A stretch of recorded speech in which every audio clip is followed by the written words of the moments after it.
Dia menyampaikan bahwa ahli harusnya netral dan dalam hal ini Anda sudah tampak tidak netral, harusnya bicara dari sisi hukumnya saja, tidak masuk dalam perkaranya. Apa yang ingin Anda sampaikan? Oh, ini sangat netral banget. Karena yang memang mau dicari itu adalah keadilan. Jadi kita tidak ansih kepada normatif dong, gitu loh. Tapi kita dihadapkan pada faktanya. Jika kita tidak diperdengarkan, kalau kita baca 108, setiap orang yang melihat, mendengar, mengetahui sesuatu, lah kita sekarang diperlihatkan dalam kasus ini. Anda mau tahu siapa yang bilang Anda tidak netral? Kita putarkan dulu videonya. Siapa ya? Dia kan ahli hukum pidana. Dia harus menjelaskan secara netral tidak bisa masuk ke dalam perkaranya. Itu aturan. Jadi saya lihat kenapa membahas secara detail Aep, Rudiana itu kan udah masuk dalam perkara dan tidak netral. Ada yang ingin Anda tambahkan, Pak Asmi? Wajar. Halo teman-teman semuanya, gimana kabarnya hari ini? Assalamualaikum warahmatullahi wabarakatuh. Jumpa lagi bersama saya di Rahmat NH Channel.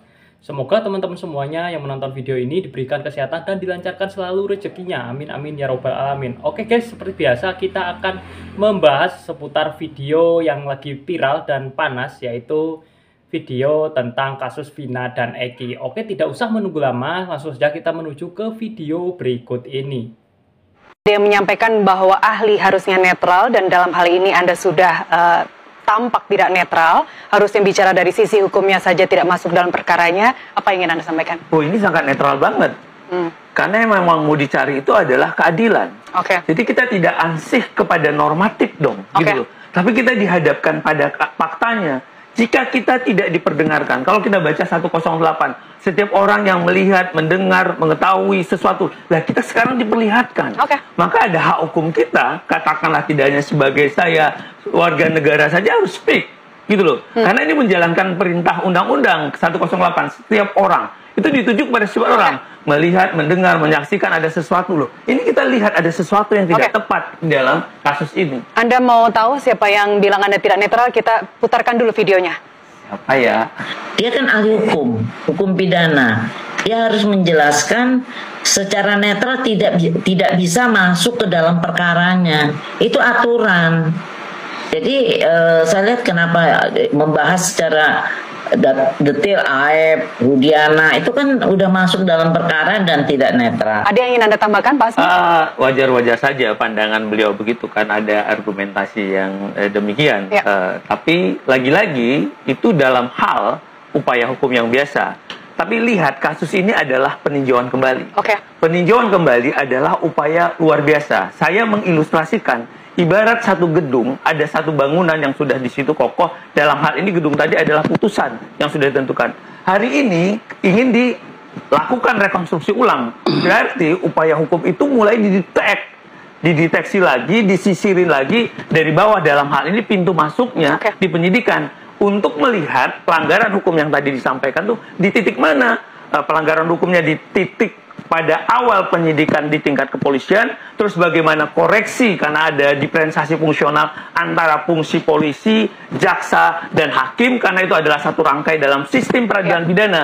Karena dia sistem mau tidak mau, karena kita tadi adalah mengajukan upaya dosis maksimal, dalam hal ini adalah peninjauan kembali, ya dibongkar dari bawah supaya untuk menemukan di mana sih letak kekeliruan-kekeliruan atau pelanggaran-pelanggaran hukum tadi. Karena ini adalah dalam rangka mencari kebenaran, bukan mencari pembenaran. Saya ke Pak Susno. Apakah boleh menurut Anda, Pak Susno, seorang ahli bicara tidak hanya dari sisi hukumnya, kalau saya merujuk ke Pak Asmi, tapi juga masuk dalam perkaranya? Silakan Pak Susno. Bukan boleh ya, tapi harus. Harus. Iya, karena yang ditinjau itu perkara yang sudah mempunyai kekuatan hukum tetap. Beliau adalah profesor ahli hukum pidana. Silakan ditinjau kasusnya Sudirman sesuai dengan keahliannya di bidang kepakaran hukum pidana. Kasus itu mulai dari penyidikan, penuntutan, kemudian banding, kasasi, PK. Menurut hukum ahli hukum pidana, di mana kekeliruannya? Ya dia bongkar mulai dari penyelidikan sampai dengan PK. Itulah yang benar.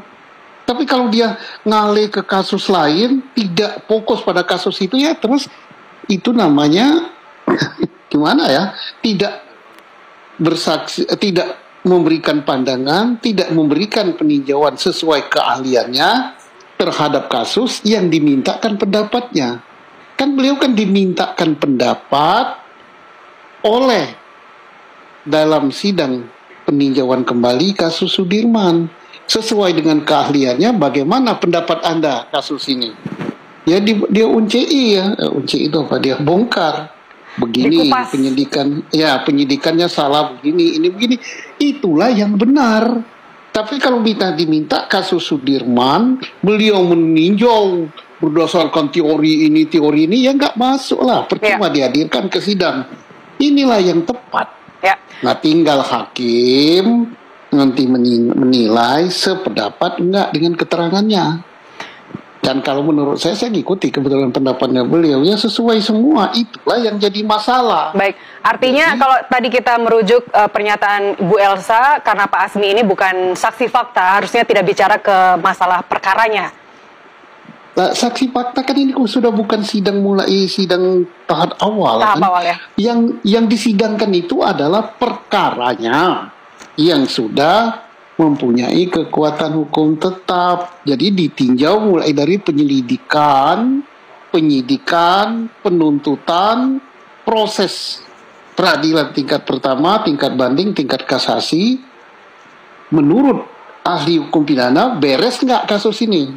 Ternyata di-ONCE oleh beliau banyak ketidakberesan. Ya itulah yang harus dicari. Tapi kalau tidak nemukan itu, ya bukan ahli namanya. Baik, pelaku intelektualnya atau pelaku utamanya ini by design.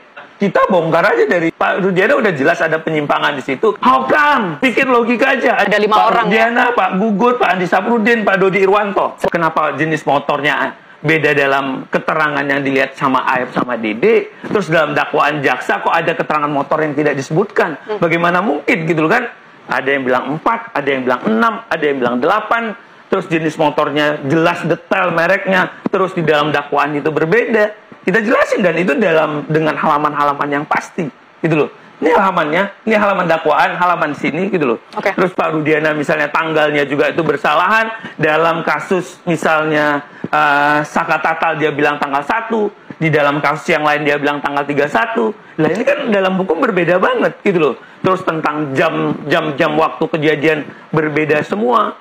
Antara keterangan Aep, antara keterangan Dede, di pertama bilang jam 22, terus dirubah lagi 21, terus katanya karena rusak handphone saya, karena waktu itu settingan jamnya tidak benar. Loh, kenapa ini tidak di-cross-check oleh jaksa? Ada inkonsistensi di dalam keterangan-keterangan ini. Karena kenapa ada inkonsistensi dari tentang waktu, jumlah orang, jumlah motor, jarak, ya kan? Keterangan-keterangan Pak Rudiana kadang di BAP bagaimana, keterangan dalam persidangan berbeda. Ya namanya orang ada lompatan, saya bilang ini by design. Karena tidak jelas ya, kita bongkar aja dari semua BAP-BAP yang ini. Baca saja dengan detail. Mulailah misalnya dari tanggal 31 Agustus. Ya kan, 31 Agustus 2016 pada waktu itu kejadiannya. Pak Rudiana udah jelas ada penyimpangan di situ karena bukan operasi tangkap tangan, tapi orang langsung ditarik, gitu loh. Terus tidak ada di situ katakanlah mana BA penangkapannya, mana BA penahanannya yang pada waktu itu, mana BA penyitaan kendaraan bermotor pada waktu itu. Ini juga tidak dilakukan. Terus mana nih fasenya kalau kita bilang pada waktu ditangkap itu anak-anak dapat nggak bantuan hukum? Terus kenapa Pak Rudiana itu bisa padahal Aep diperiksa kapan, Dede diperiksa kapan? Coba. Aep baru tanggal 2 September tahun 2016. Terus ini Aep baru diperiksa juga baru tanggal... Boleh diperlihatkan ke kamera, Pak Azmi? Ini. Boleh, ini ada 2 September. Ini baru tanggal 2 September loh diperiksa. 2 September. Terus Aep baru diperiksa 6 September. Ini yang saya lingkar. Jelas. Kejadiannya 31 orang udah diangkat. Terus Pak Rudiana kok bisa bilang tanggal 31 bulan Agustus yang melihat itu adalah Aep dan Dede tanggal 2 dan tanggal 6. Tapi tanggal 31 Pak Rudiana udah bisa bilang nih 31. Udah bisa nih bikin cerita 8 orang fiktif, 3 orang DPO ini saya tanda tangan. How come? Saksi faktanya adalah tanggal 2, tanggal 6 diperiksa. Orang udah diangkut tanggal 31, diinterogasi. Hanya dalam jarak waktu, kalau kita lihat rentangnya dari jam 10 pagi beliau datang, terus ketemu lagi sama si Aep yang dapat telepon itu, baru jam 2 siang, atau jam 16 katakanlah, sorry, jam 16 ditelepon oleh Aep di tanggal 31 itu. Bagaimana memeriksa orang, 11 orang, 8 orang, terus sudah bisa ketemu jam 18.30 BAP. Pikir logika aja, ada 8 orang, terus dia bilang, dia udah survei, orang itu DPO. Orang itu sudah tidak ada 3 orang itu kabur. Ini keterangan Pak Rudiana, tanggal yang tadi saya bilang, tanggal 31 Agustus. Bagaimana dia datang dengan tim yang hanya pada waktu itu hanya 1 tim dari unit narkoba. Ada 5 orang. Pak Rudiana, Pak Gugut, Pak Andi Saprudin, Pak Dodi Irwanto. Mengapa kemudian kasusnya ini justru rasanya semakin dibikin gelap gitu? Jadi awalnya sebenarnya diselesaikannya dulu dari mana? Kalau kita mau jujur-jujuran adalah dari timnya Pak Rudiana. Pertama? Ya, Pak Rudiana pada waktu itu menjadi kanit narkoba di Polresta Cirebon. Karena inisiatif itu kan dari beliau. Dari Pak Rudiana dengan anggotanya, dan itu dapat kita lihat dalam BAP yang baik di dalam perkara-perkara nomor 3 maupun nomor 4 dan perkara Saka Tatal, itu ada timnya itu adalah Pak Rudiana, Pak Gugun, Pak Andi Saprudin, dan Pak Dodi Irwanto. Jadi itu yang turun ke lapangan untuk yang mengamankan, istilah mereka, mengamankan begitu dapat telepon dari AF, itu orangnya lagi mangkal di situ. Terus itu kan dibawa ke ruangan unit narkoba, bukan reskrim. Sekali lagi, ini bukan tertangkap tangan. Itu aja udah lompat itu. Karena kalau perkara tertangkap tangan, seketika pada waktu itu ada benda yang digunakan untuk kejahatan, boleh siapapun. Ini tidak tertangkap tangan. Dia harus ada fase penyelidikan ke penyidikan. Bahwa peristiwa itu memang peristiwa pidana, enggak, orang ini memang benar atau tidak, alat buktinya itu yang dibilang oleh KUHP scientific investigation, atau kalau saya bilang di kelas itu adalah scientific criminal detection procedure. Ada deteksi prosedur kita, kayak orang asam urat tuh ada tuh kira-kira alatnya. Dalam hukum pidana juga diberi itu tadi, ini benar-benar peristiwa ini terjadi tidak, peristiwa pidana benar-benar orang ini atau tidak, alat buktinya benar nggak, ada perbuatan, ada keadaan, ada alat bukti. Jadi kita kembali ke tema tadi, 1 tim unit narkoba ini harus bisa menjelaskan kenapa diamankan ke narkoba dalam waktu 2 jam saja, 16 sampai 18.30. 18.30 Pak Rudiana dengan lancar untuk menerangkan ini DPO-nya ini segala macam dengan jenis kendaraan yang detail. Merek kendaraan juga sudah ada.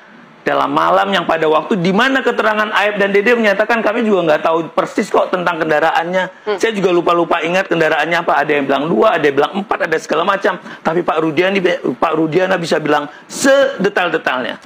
Sampai bilang kabur segala macam. Nanti dalam berita kami sudah ke rumahnya. Nah, bagaimana dalam waktu 2 jam 11 orang diperiksa dengan 3 DPO tadi dengan tim ini. Ini yang perlu kebenaran dari awal di tim unit narkoba pada waktu itu. Ini yang menurut saya adalah inkonsistensi.